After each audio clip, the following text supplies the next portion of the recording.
মার্কিন president Donald Trump সম্প্রতি ২৩টি দেশকে আন্তর্জাতিক মাদক পাচারের মূল কেন্দ্র হিসেবে চিহ্নিত করেছেন। এই তালিকায় রয়েছে Bharat, Pakistan, Afghanistan, Myanmar, Colombia, Venezuela সহ আরও বিভিন্ন দেশ।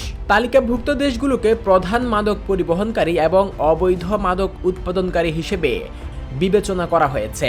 তবে মার্কিন পররাষ্ট্র দপ্তর স্পষ্ট করেছে, তালিকায় অন্তর্ভুক্ত হওয়া কোনো দেশের সরকারের মাদক বিরোধী প্রচেষ্টা বা যুক্তরাষ্ট্রের সঙ্গে সহযোগিতার স্তরের ওপর এই পদক্ষেপের কোনো প্রভাব নেই।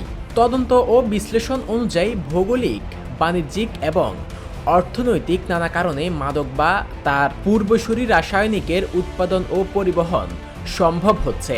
এই পরিস্থিতিতে ট্রাম্পের বিশেষভাবে আফগানিস্তান, বলিভিয়া, মায়ানমার, কলম্বিয়া ও ভেনেজুয়েলাকে আন্তর্জাতিক মাদক বিরোধী বাধ্যবাধকতা পূরণে ব্যর্থ হিসেবে চিহ্নিত করেছেন। তিনি চীনের নেতৃত্বকে সিনথেটিক মাদকের প্রবাহ রোধে আরও শক্তিশালী এবং স্থায়ী ব্যবস্থা গ্রহণের নির্দেশ দিয়েছেন এবং সংশ্লিষ্ট অপরাধীদের বিচারের আওতায় আনার আহ্বান জানিয়েছেন। মার্কিন পররাষ্ট্র দপ্তর আরও উল্লেখ করেছে যে আন্তর্জাতিক অপরাধ চক্রের মাধ্যমে ফোন্টালাইন সহ বিভিন্ন অবৈধ মাদক আমেরিকায় ব্যাপকভাবে প্রবাহিত হচ্ছে। এটি দেশের জন্য জাতীয় জরুরি অবস্থা সৃষ্টি করেছে এবং 18 থেকে 44 বছর বয়সী আমেরিকানদের মধ্যে মৃত্যুর একটি প্রধান কারণ হিসেবে পরিচিত।